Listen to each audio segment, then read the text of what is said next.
You know what? You know what's crazy?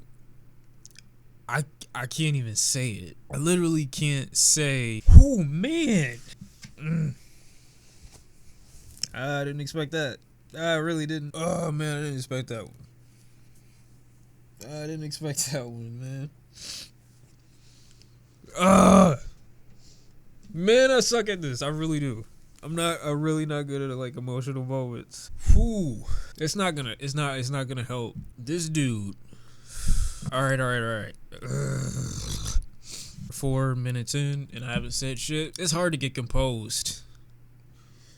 Cause I thought it was good before I started filming. The words, I can't verbalize what I've written in the title of the video, basically.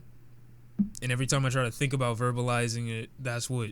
And don't get me wrong, this isn't tears about like X, because yeah,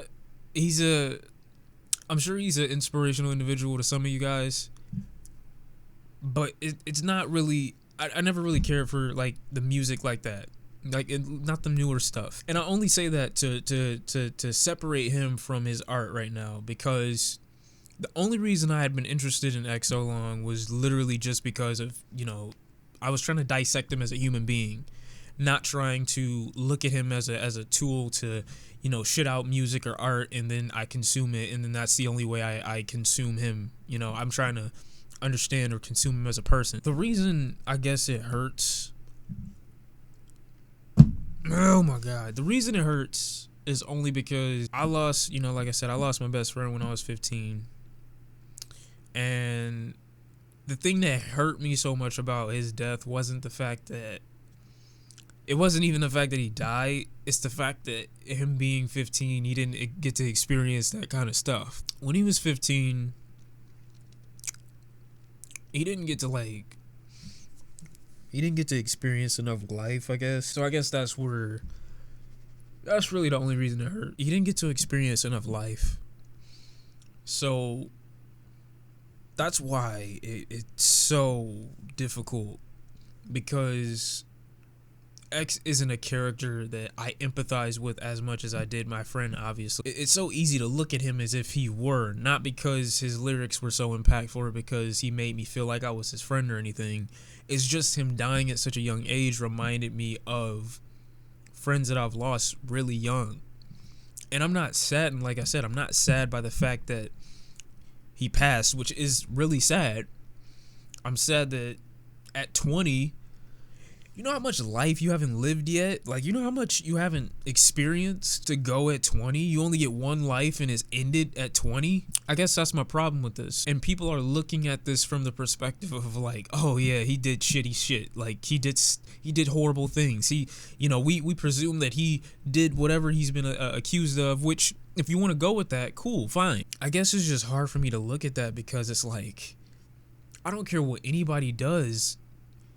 You don't deserve death because you're a shitty person. You did some shit things. You made an ass out of yourself on multiple occasions. You said some horrible things.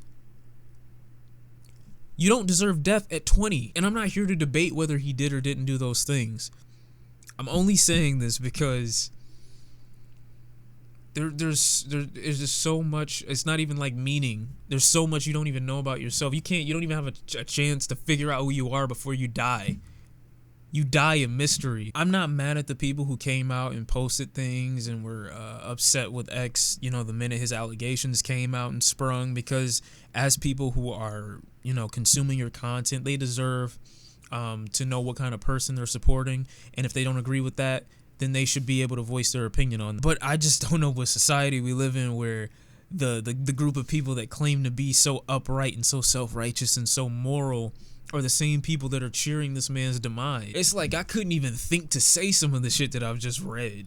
And it's not just like Twitter shit. It's not even about that. It's like, I know you have to have a dark heart to say some of the things that you say. It's not about, it's just a dark joke.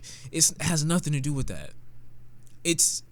These thoughts come from an evil mind. That's all that is. And yes, the word evil is completely subjective. The fact that this kid dies at 20, was hated to some extent while he was alive, and made fun of when he died. A kid that was very talented to me. It wasn't crazy, but his talent was interesting. His life, his come up, his thought process was interesting to me. When you lose people young, it don't hit you until you're older. It's like you'll never not be sad about their death, because the older I get, the more I want my friend by my side. He was stripped of his future. That's what people are understanding. Whether his future was prison, whether his future was the street, whether his future was music, he was stripped of it. I look at my dead friends, and I'm like, yo, you can't experience this stuff with me. I progressed in life. I progressed with time, and you weren't able to, and you never will. Like, if you really just keep that in your head, the fact that you only get one life, and there are people, the shittiest people on this earth, the scum of the planet, that are demonizing an individual after death. It's a crazy world we live in, or an evil world we live in, when the dude who's been accused of beating women isn't actually the worst person I'm looking at in the room right now. Like, people have shown me how dark their hearts are in regards to their lack of empathy, because of their lack of appreciation, because of their lack of value of life. When you don't value life, you see bullshit comments and jokes the minute someone dies. You're not a comedian. You're not a professional jokester, or whatever you want to call it. I'm not posting montage about X. I'm not even going to explain the conversation we had. I'm not going to defend his allegations. I'm not going to defend some of the things he said in interviews. You don't even have to respect him. Have enough empathy just as a human being. It doesn't have to be about X. Just have enough empathy as a human being to look at the fact that a young man had his future taken away from him and he can never get it back. That's all you have to do. You don't have to like him. You don't have to agree with anything that he does or anything that he said. Just acknowledge and be empathetic. Look at the situation. I just got done talking about this in the Tekashi 6ix9ine interview, or the Tekashi versus Chief Keef video. I just got done talking about this.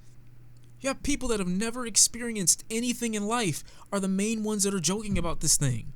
The ones who don't appreciate life at all are the first to make jokes about it. They're the first ones. No, I'm not surprised, but it's upsetting, because I shouldn't have to live a certain way for you to just say, wow, man, you dying was a shitty thing. I shouldn't have to be Jesus Christ in your eyes for you to just say, oh man, him dying at 20 wasn't a good thing. That's all I'm saying. I'm gonna stop because I'm rambling. The recording is going well over 20 minutes now. I've come back to my saneness. I will mourn my friend, believe in anything, send prayers to his family, his friends. And that's all I can say.